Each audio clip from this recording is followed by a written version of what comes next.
तो नमस्कार, स्वागत है आपका फीएल स्टडी मंत्रा डीप चैनल पे। यूपी ट्रिपल एस सी में लेखपाल की जो भर्ती है दोस्तों, उसका नोटिफिकेशन बहुत पहले ही बन के तैयार कर लिया था यूपी ट्रिपल एस सी ने। लेकिन होता क्या है कि यूपी ट्रिपल एस सी ऐसा निकाय नहीं है जो निर्णय खुद से ले सके। वो डिपेंडेंट है सरकार पर। जो कार्मिक विभाग वगैरह उससे अप्रूवल उसे लेना पड़ता है। जब तक वो उससे अप्रूवल नहीं लेगी तो आप अपनी मर्जी से नहीं कर सकती। यूपीपीएससी नहीं है वो कि अपने सारे रूल अपने आप चला सकती है, नहीं चला सकती। यूपी प्लस एक अधीनस्थ सेवा चयन आयोग है और वो सरकार की मर्जी से चलता है। और आपको मालूम है लेखपाल की जो भर्ती थी पहले 4700, उसके बाद पूरा का पूरा अध्याचन वापस राजस्व परिषद को कर दिया गया था। राजस्व परिषद ने फिर उसमें पदों की संख्या में बढ़ोतरी करी और उसमें पद बढ़ा के लगभग 8000 के समथिंग हो गए। और फिर उसके बाद 8000 पदों पर ही नोटिफिकेशन बना के तैयार किया था यूपी ट्रिपल एस सी ने। और वो छात्र हित में सोच रही थी यूपी ट्रिपल एस सी। और जबकि कल जैसे छात्र मिले 17 तारीख को यूपी ट्रिपल एस सी के सचिव जी से, तो उन्होंने भी कहा था कि हम दिसंबर से रिमाइंडर भेज रहे हैं और दिसंबर से कोई सुनवाई नहीं कर रहा है। मतलब सरकार की तरफ से कोई मंजूरी नहीं मिल रही है। देखो, कुछ अधिकारी कर्मचारी जैसे अब यूपी ट्रिपल एस सी है, वहाँ पर सचिव जी बैठे हों, अध्यक्ष जी बैठे हों, छात्रों के हित में सोचेंगी क्योंकि उनका काम है नौकरी देना। लेकिन सरकार भी इसमें इंपॉर्टेंट रोल प्ले करती है। सरकार अगर नहीं चाहती है तो कोई भी चीज़ नहीं हो सकती। ये चीज़ तो आप जानते हो, चाहे यहाँ हो या कहीं हो। सरकार की इच्छा नहीं है किसी को नौकरी बांटने की तो नहीं बांटेगी। सरकार के विरुद्ध नहीं जा सकता कोई भी आयोग। सरकार की मर्जी से ही नियुक्ति पत्र प्रमाण पत्र बांटे जाते हैं, सब कुछ वहीं से होता है। अब बात लेखपाल के नोटिफिकेशन की आती है। लेखपाल का नोटिफिकेशन हो या कोई भी नोटिफिकेशन हो जो यूपी ट्रिपल एस सी निकालती है, वो कुछ नहीं करेगी जब तक सरकार नहीं कहेगी उसको। अब क्या सरकार मतलब मंजूरी देगी? बिल्कुल शासन ही मंजूरी देता है। शासन सरकार के हाथ में ही सब कुछ होता है। मान लो कार्मिक विभाग से मंजूरी मिल के आएगा, यूपी ट्रिपल एस सी ने कार्मिक विभाग में लेटर भेजा कि पैट 2023 की इस वैलिडिटी को इंक्रीज़ कर दीजिए आप। तो क्या कार्मिक विभाग अपनी मर्जी से कर लेगा? शासन से पूछेगा नहीं मुख्यमंत्री जी से? बिल्कुल उनकी मर्जी के बिना थोड़ी चला जाएगा। अगर वो कह दें आज, मतलब ऐसे समझ लो कि अगर मुख्यमंत्री जी कह दें कि ठीक है ओके आप इस नोटिफिकेशन को निकलवाइए, या फिर कोई मंत्रीगण वगैरह ज़्यादा अप्रोच लगा के कहलवा दे कि हाँ इसको नोटिस को निकलवाना है या नोटिफिकेशन निकलवाना है, तो निकल जाएगा। और ये चिंता जाहिर की यूपी ट्रिपल एस सी के सचिव जी ने भी कि अगर इसका नोटिफिकेशन, इसकी वैलिडिटी नहीं बढ़ी तो इस साल नोटिफिकेशन नहीं आएगा। और ये हकीकत बात भी है। और पैट 2025 का जो नोटिफिकेशन निकलने वाला है वो थोड़ा सा डिले हो रहा है। आपको अभी तक जैसे जनवरी में निकलने वाला था, नहीं निकला, फरवरी निकल गई, मार्च आ गई, अब थोड़े दिन अप्रैल भी लग जाएगी। तो ये समझो कि इसमें डिले कितना हो रहा है। और वो शासन की इच्छा क्या है कि 2027 में इलेक्शन है, उसके माइंड में यही चल रहा है कि 2027 में इलेक्शन है और इलेक्शन में ही हम उस चीज़ को दिखाएंगे। और ये कोई गारंटी नहीं है दोस्तों कि इलेक्शन में सब कुछ ठीक ठाक हो जाता है। पिछली वाली भर्ती का आप एग्जाम्पल ले लिया 8085 का, वो दिखाना चाहते थे 23 फरवरी को मेगा शो था प्रधानमंत्री जी का बनारस में। उसमें दिखाना चाहते थे कि हमने 8085 लेखपालों को नौकरी दी है, लेकिन वो सुप्रीम कोर्ट में भर्ती अटकी और कुछ नहीं हो पाया। तो सरकार में ऐसा नहीं है कि कोई चीज़ एकदम हार्ड एंड फास्ट रूल है कि ऐसा होगा तो ऐसा हो जाएगा, नहीं होगा। ज़रूरी नहीं कि 2027 में नौकरी मिल जाए आपको।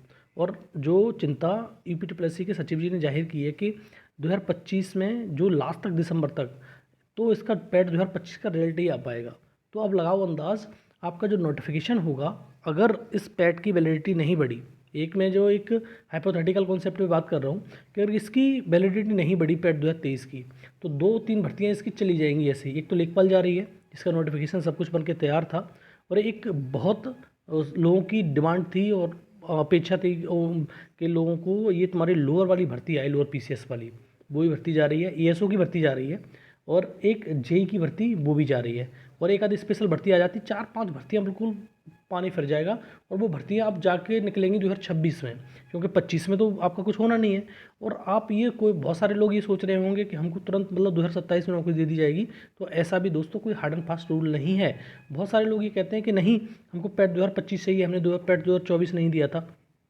तो दोस्तों इस चीज़ की भी कोई गारंटी नहीं है कि ये पैट 2025 से इस भर्ती को निकाल दें। कोई भर्ती क्या होती है, लटकी रहती है। इनको देखो, ये जो गवर्नमेंट है जो फॉर्म हुई है बीजेपी वाली, उसको इस चीज़ से ज़्यादा फ़र्क नहीं पड़ता है कि हम नौकरियां निकालें तो उनका बच्चों के हित में काम करें। उससे इसको कोई फ़र्क भी नहीं पड़ता है। नौकरी है नहीं है उससे कोई फ़र्क नहीं पड़ता। देखो, अगर एग्जांपल ले रहे हो टीचर भर्ती का, शिक्षक भर्ती का, शिक्षक भर्ती में क्या किया उन्होंने? शिक्षक भर्ती आज तक नहीं निकली। क्या वो गवर्नमेंट नहीं बना रहे? क्या वो बना रहे हैं? उनको कोई फ़र्क भी नहीं पड़ता। कि ठीक है देख लेंगे क्या फ़र्क पड़ रहा है। और जब ये गवर्नमेंट यूपी वाली फॉर्म हुई थी 2022 में, याद करो, उससे पहले मुख्यमंत्री जी ने खुद वादा किया था कि हम जो 68,500 वाली भर्ती में जो 24,000 पोस्ट खाली हैं उन पे शिक्षक भर्ती देंगे, लेकिन नहीं दी। क्या कर लिया किसी ने? कुछ नहीं कर पाया कोई भी। जब मुख्यमंत्री जी ने कहा वो अपनी बात से पलट गए।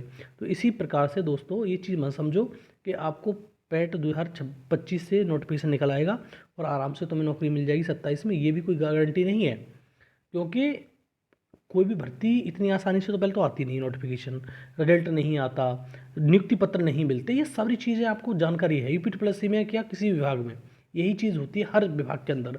आपको भी ये 8,085 वाली भर्ती अगर याद हो तो उन्होंने कहा था कि नवंबर 2022 में, उससे पहले पहले आपका 2021 में आपका नवंबर तक इसका फाइनल करवा देंगे। लेकिन नोटिफिकेशन कब आया? जनवरी 2022 में। पहले पेपर कब हुआ? जुलाई 2022 में। और जब रिजल्ट की बारी आई या फाइनल तुम्हारी ज्वाइनिंग देने की बात आई, कब हुई? 2024 में, जुलाई में, वो भी 10 जुलाई को। तो आप समझ सकते हो कि चीज़ें उस प्रकार से नहीं चलती है दोस्तों। तो दोस्तों पूरा अपना जोर लगाइए कि नोटिफिकेशन इसका लेखपाल का इसी पैट 2023 से आ जाए और ये तुम्हारी वैलिडिटी बढ़ जाए तो बहुत सारे लोगों का भला हो जाएगा। और अन्यथा की स्थिति में ये तो स्थिति साफ है कि आपको जो नोटिफिकेशन देखने को मिलेगा अगली साल ही कहीं 2026 में देखने को मिलेगा और सरकार चली जाएगी फिर दिसंबर के बाद उसमें आपके इलेक्शन बोर्ड में। तो आप समझ सकते हो कि कितनी परेशानियाँ होती हैं सारी चीज़ों पे। तो दोस्तों अपनी कोशिश करिए, ज़्यादा से ज़्यादा लोगों को इस वीडियो को शेयर करिए। दूसरा, कोशिश करेंगे तो कोशिश बन सकती है कि आपका पैट की वैलिडिटी बढ़ जाए और पैट की वैलिडिटी बढ़ने से ही काम होगा लेखपाल का और लोअर का। अन्यथा की स्थिति में छात्र तो पिछ रहे हैं बेचारे, जिसकी उम्र निकल जाएगी वो थोड़ा ना वापस आ जाएगा। बहुत सारे लोग कहते हैं कि पैट 2025 से आना चाहिए, मैं भी चाहता हूँ पैट 2025 से भी आएगा। ये भी समझ लो दोस्तों, आपका एक ही से भर्ती पूरी नहीं कर सकते। अभी जो मैंने एक बार डाटा दिखाया था आपका 15,000 प्लस पोस्ट खाली हैं लेखपाल की। मान लो 8,000 इससे आ गई तो 7,000 उससे भी आ सकती हैं। अगर आप चाहते हो कि अगर इससे आए वैकेंसी तो आप कोशिश करिए, और आप ये चाहते हो कि 25 से ही आएँ, पैट 25 से, तो दोस्तों आप समझ सकते हो कि कितनी परेशानियाँ हैं। आप नहीं समझते हो, बहुत ज़्यादा दिक्कत होती हैं। पैट 25 से भी आ जाएगी ये भी मान लो, और लोअर की भी इससे भी आ जाएगी, अगली से भी आ जाएगी। लेकिन आप कोशिश नहीं करोगे तो न इससे आएगी ना उससे आएगी। आप नहीं समझते हो, ये सरकार नौकरियां देना नहीं चाहती है। सरकार चाहती है कि जो ऐसा चल रहा है वैसे ही चलने दो, कोई फ़र्क नहीं पड़ता उस पर। ठीक है दोस्तों, तो ये छोटी सी बात थी। लेखपाल का नोटिफिकेशन पैट वैलिडिटी डिपेंड करेगा। अगर वैलिडिटी नहीं बढ़ी, पैट 25 से आएगा तो 2026 में आएगा, वो भी मान लो इसी टाइम पे, जो अब मार्च चल रही है, मार्च अप्रैल तक आ पाएगा फिर आगे। ठीक है दोस्तों, तो कोशिश करिए और एक आध बार दोबारा से सचिव जी के पास जाइए, जो रिमाइंडर भेजा गया है वैलिडिटी बढ़ने का, उसमें क्या हो रहा है, क्या अपडेट है। ठीक है दोस्तों, तो ये छोटी सी अपडेट है। अच्छा लगता है तो लाइक शेयर कर दिया करो, चैनल सब्सक्राइब कर लो। धन्यवाद।